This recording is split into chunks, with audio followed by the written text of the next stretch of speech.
விநாயகரை பற்றிய அந்த வரலாறு, சரித்திரமும் புராண கதைகளும் சுவாரஸ்யமாகவே இருக்கும். இன்னும் சொல்ல போனால் விநாயகர் முன்னிலையிலே நாம் எல்லோரும் செய்ய வேண்டிய வழிபாடு முக்கியமாக தோப்புக்கரணம் போடுவதும் தலையில் குத்தி கொள்வதும் தான். சீர்காழியிலே ஒரு முறை பூசை செய்து கொண்டிருந்தார் அவருடைய ஒரு மன்னன். அந்த மன்னன் எப்பொழுதுமே என்னன்னா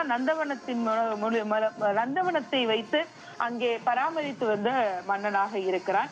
நாரத முனிவர் இந்திரனை பார்க்கிறார், அந்த இடத்தில் பூஜை செய்து கொண்டிருக்கக்கூடிய இந்திரனை. அப்பொழுது அங்கே அகத்திய முனிவருடைய கமண்டலத்தில் உள்ள காவிரி நீர் பெருகுமாக இருந்தால் இந்த பூங்கா பொலிவு பெறும் என்று இந்திரனுக்கு நாரத முனிவர் ஒரு வழி சொல்லுகின்றார். அப்படி என்றால் விநாயக பெருமானை வழிபடு. அகத்திய முனிவர் காவிரியை கமண்டலத்திற்குள்ளே அடைத்து வைத்திருக்கிறார், அது பெருகி ஓடினால்தான் இந்த பகுதியே வளம் பெறும் என்கின்ற ஒரு யோசனை இந்திரனுக்கு நாரத முனிவர் சொல்லி கொடுக்கிறார்.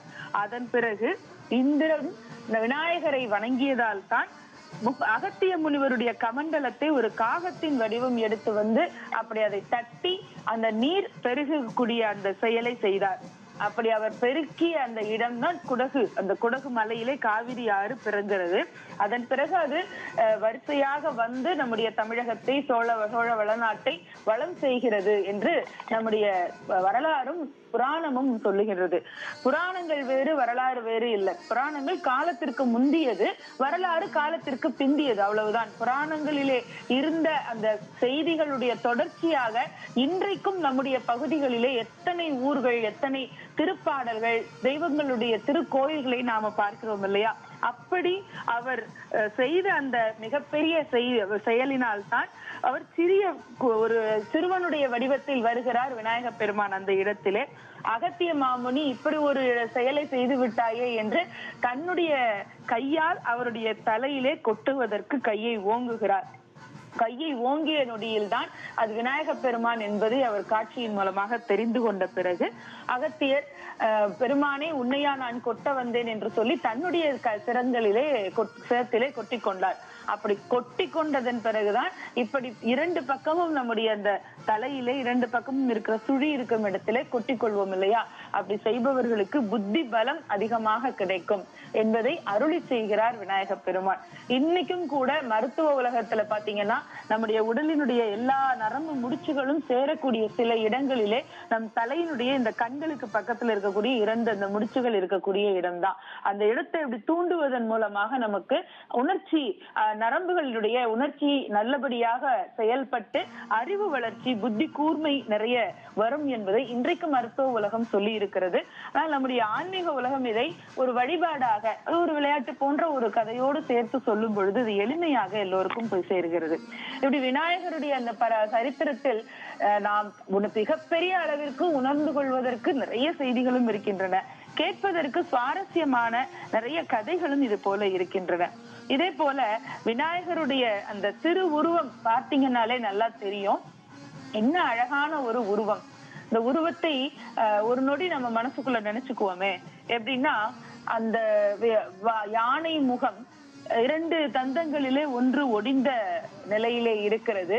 பெரிய காது, பெரிய நீள தும்பிக்கை, அதே இதுல மனித உடம்பிலே நல்ல பெரிய தொந்தி வயிறு, அப்படி ஒரு வித்தியாசமான ஒரு தோற்றமாக இருக்கிறார் விநாயக பெருமான். இந்த இரண்டு கொம்புகள், செவிகள் இவையெல்லாம் எதை சொல்லுகின்றன என்று கேட்டால், விநாயகருடைய திருமேனியில கீழே பூத உடம்பு, அதாவது பூத உடம்பாக மனிதர்களை போல இருக்கிறது. இடைக்கு மேல் கழுத்து வரை உள்ளது தேவ உடம்பு, தலை மிருகத்தலை, ஒரு கொம்பு ஆண் தன்மை, மற்றொரு கொம்பில்லாத பகுதி பெண் தன்மை. யானை தலை என்பது அகரிணையை குறிக்கக்கூடியது. தெய்வ சரீரம் அது உயர்தினையை குறிக்கக்கூடியதாக இருக்கிறது.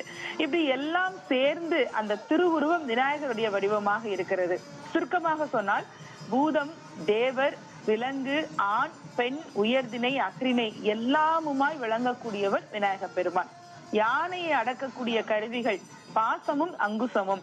தன்னை அடக்குபவர் ஒருவரும் இல்லை என்று சொல்லக்கூடிய குறிப்பை உணர்த்தும் வகையிலே அவருடைய திருக்கரங்களில் பாசத்தையும் அங்குசத்தையும் வைத்திருக்கின்றார். இந்த பெரிய தாழ்ந்த செவி இருக்கு பாருங்க, அது அவ்வளவு ஒரு பெரிய அழகு. யானை அப்படி செவி அப்படி விசிறி விசிறி நடக்கிற பொழுது பார்த்து கொண்டே இருக்கலாம். இந்த சூர்ப்பம் என்று சொன்னால் முரம் மாதிரி பெரிய காது இருப்பதனால் அவருக்கு சூர்பகர்ணர் என்கின்ற இன்னொரு திருநாமமும் இருக்கிறது. அதை அதிகமா நாம வழக்குல சொல்றது கிடையாது. இருந்தாலும் விநாயக பெருமானுடைய திருப்பெயர்களிலே சூர்பகர்ணர் அப்படிங்கிற திருப்பெயரும் ஒண்ணு இருக்கு. ஏன்னா பெரிய முறம் மாதிரியான காது அவருக்கு இருக்கு என்பதனால். அப்படி மிகப்பெரிய வித்தியாசமான ஒரு தோற்றத்தை கொண்டிருக்கக்கூடிய விநாயக பெருமான், அவருடைய கையில ஒரு கையில பாத்தீங்கன்னா கும்பம் இருக்கும், இன்னொரு கையில மோதகம் இருக்கும். கும்பம் அப்படிங்கிறது ஆக்கும் தொழிலை செய்யக்கூடியது. இந்த உலகம் உருவாக்குவதற்கு தேவையானவற்றை செய்யக்கூடியது இந்த கும்பம். மோதகம் என்பது காத்தல் தொழிலை செய்யக்கூடியது. அதாவது எல்லாருக்கும் உணவளிக்கிறது, பசியாற்றுவது என்று சொல்லுகிறோம் இல்லையா, அதை குறிக்கக்கூடியது. கையில அங்குசம் ஏந்தி இருக்கிறார் பாருங்க, பெரிய யானையா இருக்கும், ஆனா அதை ஒரு 2 அடி நீள அங்குசம் கட்டுப்படுத்தும் இல்லையா. மனிதர்களும் அப்படித்தான், பெரிய மனிதர்களாக இருக்கலாம், ஆனா ஏதோ ஒரு சின்ன உணர்வு அது கட்டுப்படுத்தும் நம்மளை எல்லாம். அது அன்பா இருந்தா உயர்வு கிடைக்கும், அன்பு இல்லாத தீய உணர்வா இருந்தது நமக்கு வீழ்ச்சியை தந்துவிடும், அவ்வளவுதான். அப்படி அங்குசம் அப்படிங்கிறது அழித்தல் தொழிலை தரக்கூடியதாக இருக்கிறது. பாசம் ஏந்திய திருக்கரம் இருக்கிறது இல்லையா, அது மறைத்தல் தொழிலை சொல்லுகிறது. இன்னைக்கெல்லாம் நமக்கெல்லாம் இருக்கக்கூடிய பெரிய பிரச்சனை என்னன்னா, நாளைக்கு என்ன நடக்கும், அடுத்த நாள் என்ன நடக்கும், அடுத்த ஆண்டு என்ன நடக்கும்னு அப்படி ரொம்ப யோசிச்சே நமக்கு நாமளே சில பிரச்சனைகளை உருவாக்கிக்கிறோம். ரொம்ப யோசிக்க கூடாது. அடுத்த நாள் வருவது வரட்டும், எல்லாம் ஆண்டவன் செயல்னு நம்பி நாட்களை நம்ம நல்ல விதமா வாழ்ந்து முடிச்சிடறோம். அதுக்கு அடுத்த நாள் என்ன நடக்க போகுதுன்னு தெரிஞ்சுட்டா நம்ம நிம்மதியா வாழ முடியுமா? அந்த நாளிலே அடுத்து என்ன நொடியிலே நடக்க போகிறதுன்னு தெரியாதனாலதானே இந்த நொடியில நாம மகிழ்ச்சியா பேசிட்டு இருக்கிறோம். அப்படி அந்த மகிழ்ச்சியை நமக்கு எப்போதும் தக்க வைப்பதற்காக சில வாழ்க்கை ரகசியங்களை மறைச்சுதான் ஆண்டவன் நமக்கு அருள் புரிகின்றார். அந்த மறைத்தல் தொழில் அப்படிங்கிறது அவ்வளவு ஒரு புனிதமான, இன்னும் சொல்ல போனா மனிதர்களுக்காக ஆண்டவன் கருணையோடு செய்யக்கூடிய தொழில். அப்படி இருக்கக்கூடிய அந்த மறைத்தல் தொழிலை கையில் இருக்கக்கூடிய அந்த பாசம் என்கின்ற ஆயுதம் செய்கிறது. தந்தம் ஏந்திய அந்த திருக்கரம் அருளல் என்கின்ற அருள் செய்யக்கூடிய வரத ஹஸ்தம் அப்படின்னு சொல்லுவாங்க. ஹஸ்தம்னா கை, வரதம்னா வரம் தரக்கூடியது. வரம் தரக்கூடியதாக அந்த தந்தம் ஏந்திய திருக்கரம் இருக்கிறது. இப்படி விநாயகருடைய சிருஷ்டி, திதி, சங்காரம், திரௌபவம், அனுகிரகம் அப்படின்னு 5 விதமான தொழில்களை செய்கிறார். அது ஆன்மாவை ஈடேற்றம் செய்வதற்காக என்பது பெரியவர்களுடைய வாக்காக இருக்கிறது. இப்படி ரொம்ப தத்துவார்த்தமாகவும் நாம விநாயகரை அணுகலாம். இன்னும் எளிமையா சொல்ல போனா, திருவிளையாடல் புராணங்கள்ல எல்லாம் இப்ப படிச்சிருக்கோம் இல்லையா, ஞானப்பழத்தை கொண்டு நாரதர் கொடுத்தார், அதை வாங்குவதற்கு முருகப்பெருமான் உலகத்தை வலம் வந்தார், விநாயக கடவுள் தாய் தந்தையரை வனம் அவர் அதை பெற்றுக்கொண்டார் என்று. இது என்ன தத்துவம் என்றால், ஏதோ சின்ன பிள்ளைகளுக்கு நடக்கக்கூடிய போட்டி இது, அதுக்கு பரிசாக பழத்தை கொடுத்தார்கள் என்று நாம் எளிதாக புரிந்து கொள்வதற்காக அப்படி கதை சொன்னார்கள். ஆனால் அதனுடைய உள்நோக்கம் என்ன என்றால், முருகப்பெருமான் இந்த உலகத்தையே தன்னுடைய குடும்பமாக பாவித்தவர் என்று அதற்கு பொருள். விநாயக பெருமான் பெற்றோருக்குள்ளேயே உலகத்தை பார்த்தார் என்று. முதலிலே வீட்டுக்குள்ளே இருப்பவர்களை நேசித்து ஆராதித்து அவர்களுக்கு வேண்டி அன்பை செலுத்தி அவர்களுடைய மகிழ்ச்சிக்கு பிறகு உலகத்தை பார்ப்பது என்பது ஒரு விதமான ஒரு புரிதல், ஒரு செயல்பாடு என்பதனால் விநாயகர் தாய் தந்தையை அன்புடன் வழிபட்டு பிள்ளை என்கின்ற பெரிய பெயரை பெறுகிறார். பிள்ளையிலேயே சாதாரண பிள்ளை இல்ல, அப்பா அம்மாவுக்குள்ள உலகத்தையே பார்த்ததுனால இவர் மிகப்பெரிய பிள்ளைங்கிறதுனால மரியாதை கருதி ஒரு ஆர் அப்படின்னு விகுதினா பேருக்கு பின்னாடி சேர்க்கிறதுன்னு அர்த்தம். அப்படி பிள்ளை கூட்டல் ஆர், பிள்ளையார் அப்படிங்கிற பெரிய பெயரை அவர் பெறுகிறார். எல்லாருக்கும் இந்த மாதிரி ஆர் அப்படிங்கிற அந்த விகுதி எல்லாம் சேர்ந்துடுறது கிடையாது. நமக்கு நாமளே போட்டுக்கிறதுங்கிறது வேற. நமக்கு நாமளே என்னென்ன தோணுதோ இந்த பட்டங்கள், பதவிகள் என்னென்ன உண்டோ எல்லாம் போட்டுக்கலாம். ஆனால் நமக்கு நிரந்தரமாக இருக்கக்கூடியதுங்கிறது தாய் தந்தையர் நமக்கு தரக்கூடிய பெயர் தான். இது போக நம்முடைய உயர்ந்த மனம், செயல்பாடு, இதை பார்த்து சமூகத்துல உள்ளவங்க ஏதாவது ஒரு சின்ன அடைமொழியை சேர்த்து கூப்பிடுறதுங்கிறது தான் நிரந்தரமான புகழாக இருக்கும். அப்படி பெரிய தீர செயல் செய்து அப்பா அம்மாவையே உலகமாக நினைத்து வழிபட்டதனால் விநாயக பெருமானுக்கு பிள்ளை ஆர் என்கின்ற திருப்பெயர் உருவானது. முருகப்பெருமானுக்கு அண்ணனாக இருக்கின்றார். அதனால முருகனை பற்றி வழிபாடு செய்யக்கூடிய நூல்களில் கூட அவரை விநாயக பெருமானை வணங்கிவிட்டுத்தான் அந்த நூலையே ஆரம்பிக்கிறார்கள். நெஞ்ச கனகல்லும் நெகிழ்ந்துருக தஞ்சத்தரு சண்முகனுக்கு இயல்சே செஞ்சற்புனை வாழை சிறந்திடவே பஞ்சக்கர ஆணை பதம் பணிவார் என்கிறார் அனுபூதியிலே.